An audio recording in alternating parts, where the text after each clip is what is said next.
केदारनाथ मंदिर में फोटोग्राफी करने पर लगा प्रतिबंध, महिलाओं को मर्यादित कपड़े पहनकर आने की अपील।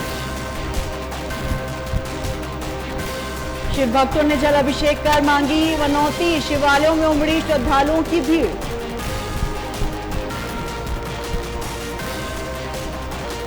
सावन के सोमवार पर मंदिर में जल अभिषेक के लिए गई 2 लड़कियां, नदी में बही, दोनों की मौत। मुख्यमंत्री ने अफसरों को किया अलर्ट, कहा हिमालय क्षेत्रों में पर्यटकों को न जाने दें।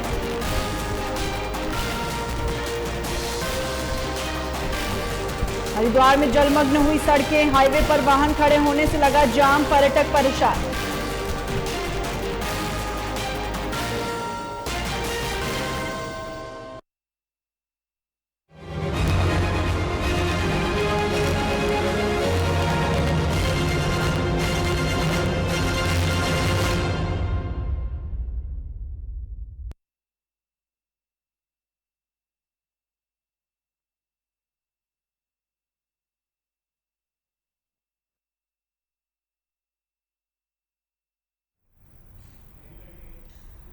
नमस्कार, स्वागत है आपका। आप देख रहे हैं उत्तराखंड लाइव। मैं हूं आपके साथ ना। पहाड़ों में आज सावन महीने का दूसरा सोमवार है। हल्की बारिश की फुहारों और कोहरे के बीच तड़के सुबह 4 बजे से जोशीमठ के शिवालयों में श्रद्धालुओं की भारी भीड़ दिखी। भारी बारिश में लाइन में लगकर श्रद्धालु आदिगुरु शंकराचार्य द्वारा स्थापित भगवान ज्योतेश्वर महादेव और भविष्य केदार मंदिर में जलाभिषेक कर रहे हैं। करोड़ों हिंदुओं का आस्था का केंद्र ज्योतेश्वर महादेव मंदिर श्रद्धालुओं ने भगवान ज्योतेश्वर महादेव भगवान की बेलपत्र, भांग, फूल, दूध, दही, शहद, तिल आदि से जलाभिषेक कर विशेष पूजा अर्चना की।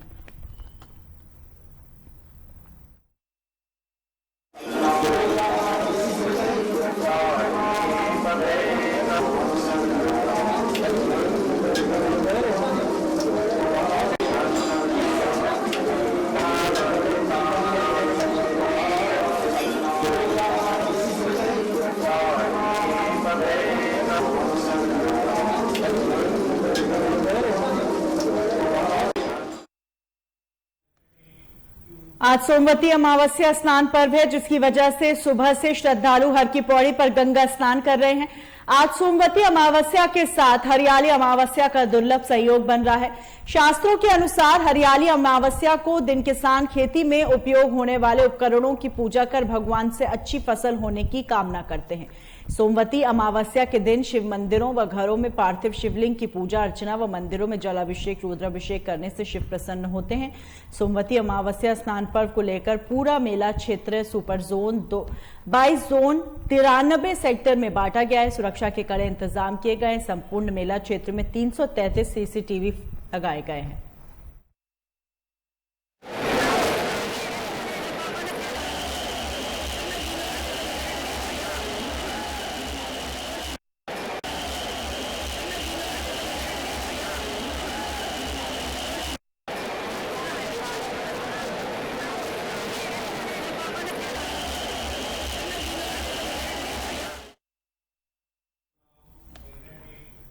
द्वाराहाट तहसील में धरोहर संस्था के द्वारा वृहद वृक्षारोपण का कार्यक्रम आयोजित किया गया, जिसमें मुख्य अतिथि के रूप में राज्य महिला आयोग के उपाध्यक्ष ज्योति मिश्रा मौजूद रहीं।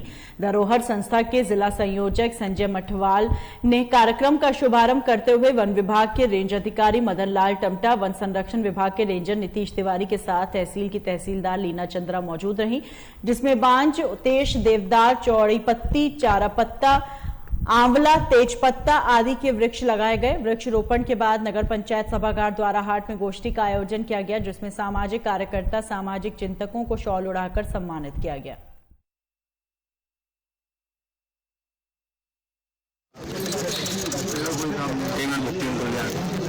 सब आ जाइए।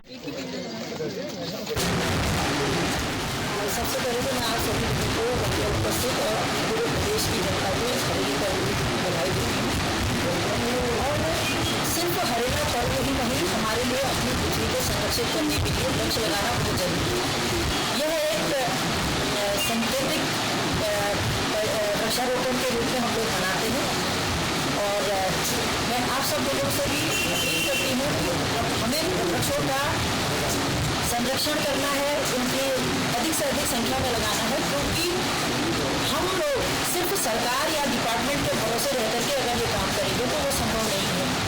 प्रत्येक व्यक्ति अपने जिम्मेदारी को महसूस करे कि मुझे अपनी पृथ्वी को सुंदर बनाना है, और इसके लिए संरक्षण के लिए जितने भी प्रयास सरकार से होते हैं, आप सब लोगों को उनमें सहयोग करें।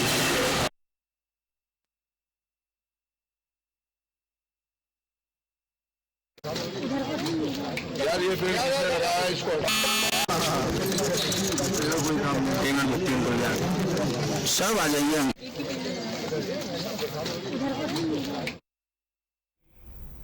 चारों धामों में सर्वश्रेष्ठ धाम कहा जाता है भगवान बद्री विशाल जी के धाम को, जिस धाम के कपाट मात्र 6 माह के लिए खोले जाते हैं। बड़ी बात तो यह है कि भगवान बद्री विशाल जी के धाम में विगत कुछ वर्षों से प्रधानमंत्री नरेंद्र मोदी ड्रीम प्रोजेक्ट के तहत मास्टर प्लान का निर्माण कार्य किया जा रहा है। और आपको बताते चले, धाम में मास्टर प्लान का निर्माण कार्य विगत कुछ वर्षों से बहुत तेजी से किया जा रहा है। यहां तक कि धाम में कई कार्य मास्टर प्लान के तहत पूरे होने के कगार पर पहुंच चुके हैं। ऐसे में अब दिन दूर नहीं जब भगवान बद्री विशाल जी का धाम मास्टर प्लान के तहत पूरी तरह तैयार हो जाएगा।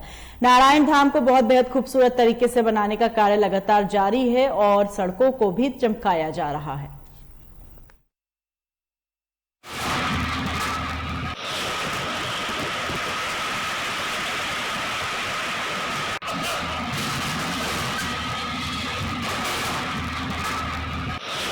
बद्रीनाथ मास्टर प्लान के जो प्रथम चरण के कार्य हैं वो भी चल रहे हैं, बट पिछले कुछ दिनों से जो तेज़ बारिश हुई है बद्रीनाथ धाम में, उससे कार्य की जो गति है प्रभावित हुई है, लेकिन कार्य लगातार चल रहे हैं।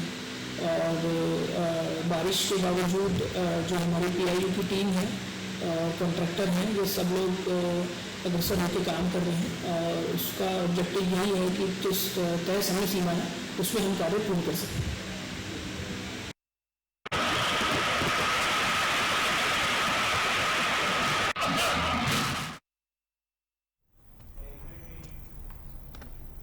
हरिद्वार के भीमगोड़ा बैराज का गेट नंबर 10 अचानक टूटकर गिर गया। फाटक के टूटने से वहां खड़े लोगों में हड़कंप मच गया। उन्होंने भागकर इसकी सूचना भीमगोड़ा बैराज के कंट्रोल रूम को दी, जिससे वहां मौजूद कर्मचारियों ने मौके पर पहुंचकर फाटक को देखकर अपने अधिकारियों को जानकारी दी। वहीं आज गंगा का जलस्तर चेतावनी लेवल पर पहुंच गया है।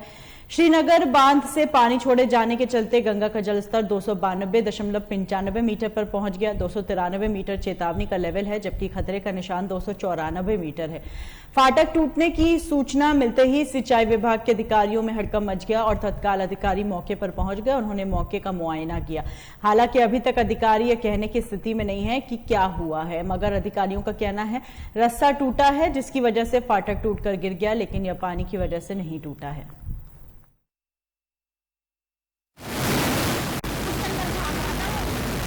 अचानक हुआ क्या है कि पानी के पास हमारी वार्निंग थी कि लेवल बढ़ के आएगा पानी का, 293 के आसपास लेवल पहुंच गया था। गेट बाहर था, ये अभी दिखवाते कि इसमें कैसे हुआ क्या हुआ, लेकिन पानी के प्रेशर से नहीं टूटा है। क्या हुआ क्या है? वही तो देखना अभी दूर से इसका तार टूटा है, केबल टूटा हुआ है। कौन सा नंबर फाटक है? 10 नंबर। एक बार पहले भी इस तरह के फाटक की घटना हो चुकी है, टूट के बह गया था। उसके मुझे सर हमसे चले रहेगा। अब ये दोबारा इस तरह की घटना होना, देखिए पता करवाते हैं कि वैसे रस्ता टूटा है और तो बनाने शुरू हो जाएंगे ना। ठीक है, बताइए बाकी। सर पानी का लेवल फिलहाल क्या है? पानी का लेवल इस समय 292.95 है।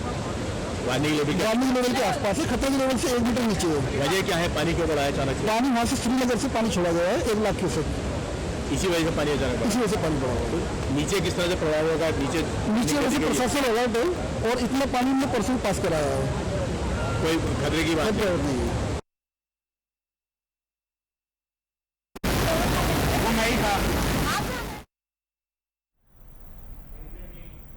मुख्यमंत्री ने प्रदेशवासियों को हरेला पर्व की शुभकामनाएं दी और सबके उज्जवल भविष्य की कामना की। उन्होंने कहा कि हरेला पर्व सुख समृद्धि, शांति, पर्यावरण और प्राकृतिक संरक्षण का प्रतीक है।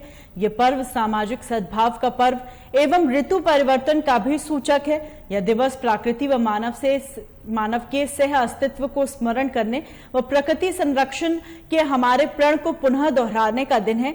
उत्तराखंड प्राकृतिक रूप से समृद्ध राज्य है। हरेला एक ऐसा ही पर्व है जो हमारी प्रकृति से निकटता को और अधिक प्रांगण करता है। और आगे क्या कुछ कहा, सुनाते हैं आपको।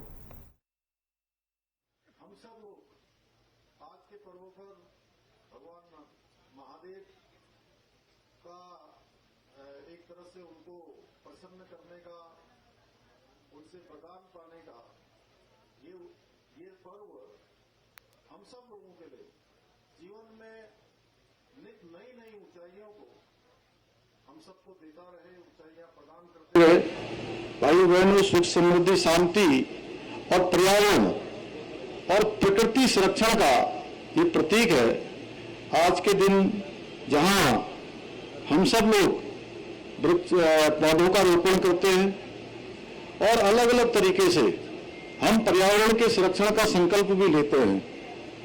ये पर्व हमारा सामाजिक सद्भाव का पर्व भी है और जिसके बारे में शुरू में हमारे हॉफ श्री अनूप मलिक जी ने बहुत अच्छे तरीके से आज जिस प्रकार से भगवान सूर्य एक राशि से दूसरी राशि में प्रवेश करते हैं उसके बारे में शानदार तरीके से बताया। तो ये ऋतु परिवर्तन का भी सूचक है। यह दिवस प्रकृति और मानव के सह अस्तित्व को स्मरण और प्रकृति संरक्षण के हमारे जो संकल्प हैं, हमारा जो प्रण है, उसको दोहराने का भी दिवस है।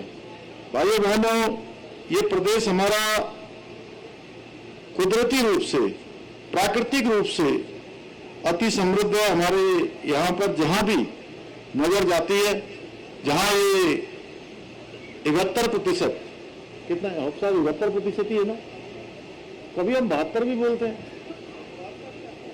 71, 72, 73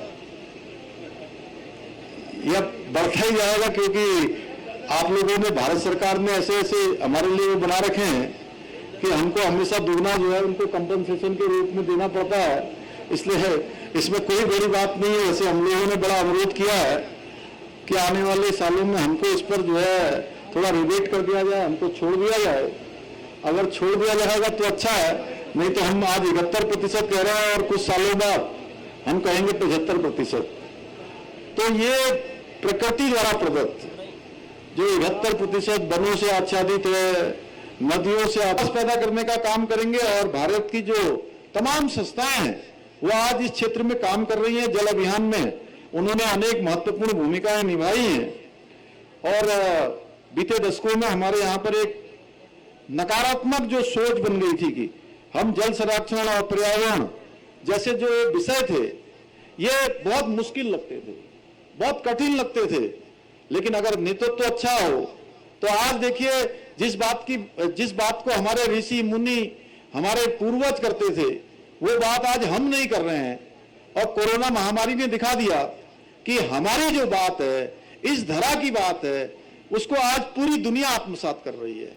इसके महत्व को, प्रकृति के महत्व को हमने कोरोना महामारी में भली भांति महसूस किया। पूरी दुनिया ने आयुष के बारे में, आयुर्वेद के बारे में, योग के बारे में उसकी महत्ता उस समय में समझी जब पूरी दुनिया के अंदर कोई भी वैक्सीन काम नहीं कर रही थी, कोई दवाएं काम नहीं कर रही थी।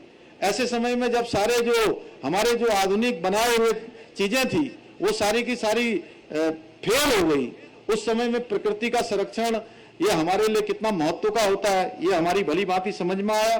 और आदरणीय प्रधानमंत्री जी ने वही काम किया जो काम हम लोग सोचते थे या हमारे पूर्वज सोचते थे। और इन 9 सालों में उनके नेतृत्व में पूरे भारत की जो मानसिकता है वो बदली है।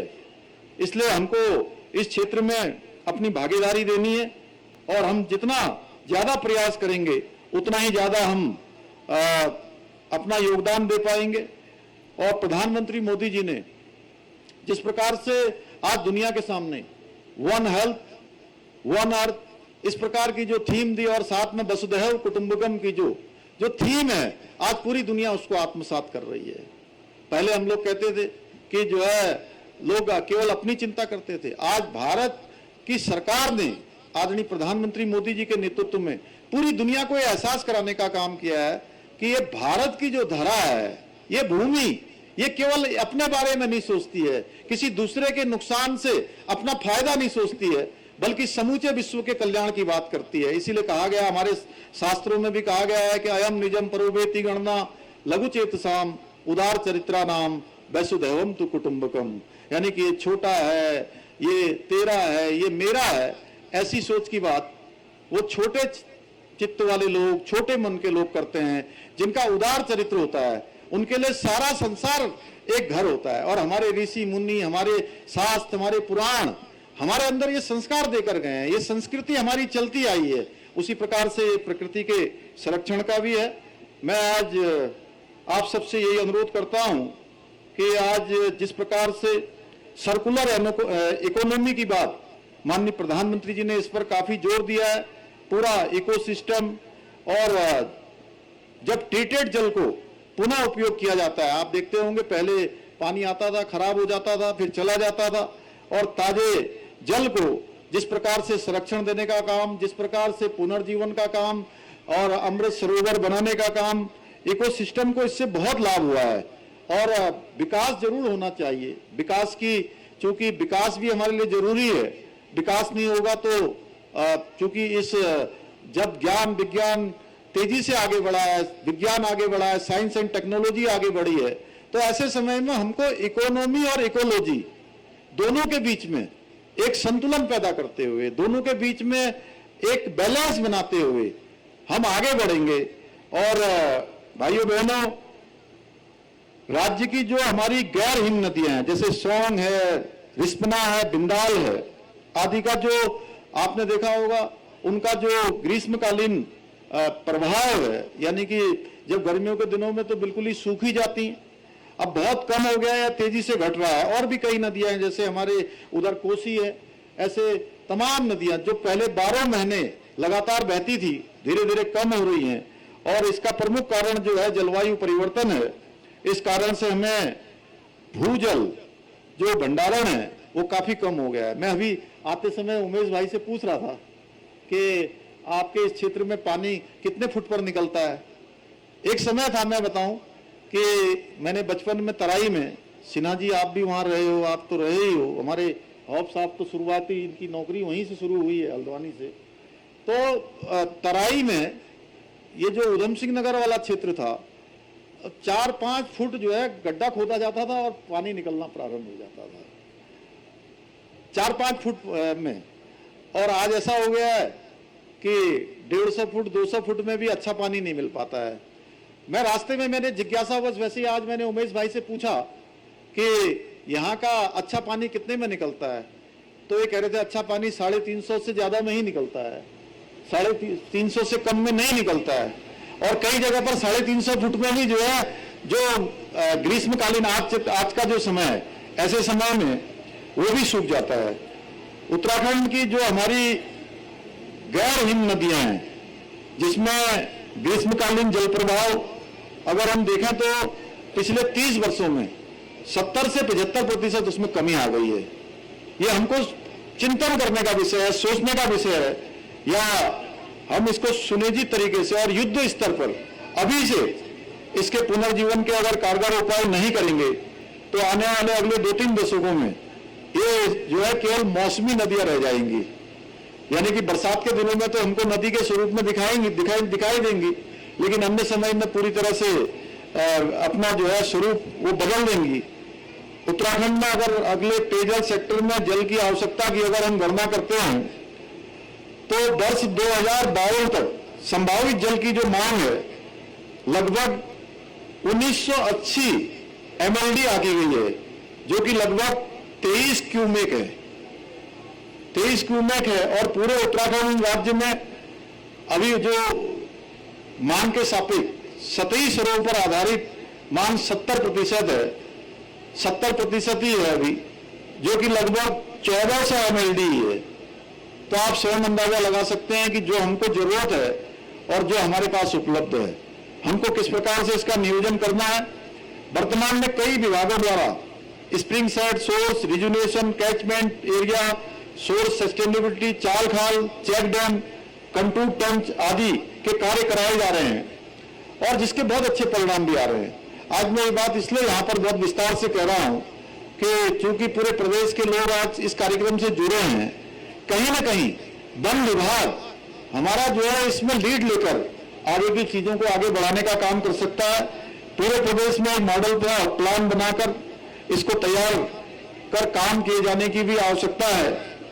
और उत्तराखंड में नैसर्गिक जल चक्र में उपरोक्त जो परिवर्तन आया है उसको देखते हुए जल स्रोतों को स्प्रिंग, गंधेरों, नदियों के पुनर्जीवन के लिए उत्तराखंड राज्य स्प्रिंग और वर्षा नदी पुनर्जनन प्राधिकरण के गठन पर हम लोगों ने पहले ही जो है ये तय कर लिया है कि हम इसको बनाने जा रहे हैं। और इसके गठन से जल संरक्षण के साथ ही देवभूमि में जो जल धाराएं हैं उनको पुनर्जीवित करने में भी बड़ी मदद मिलेगी।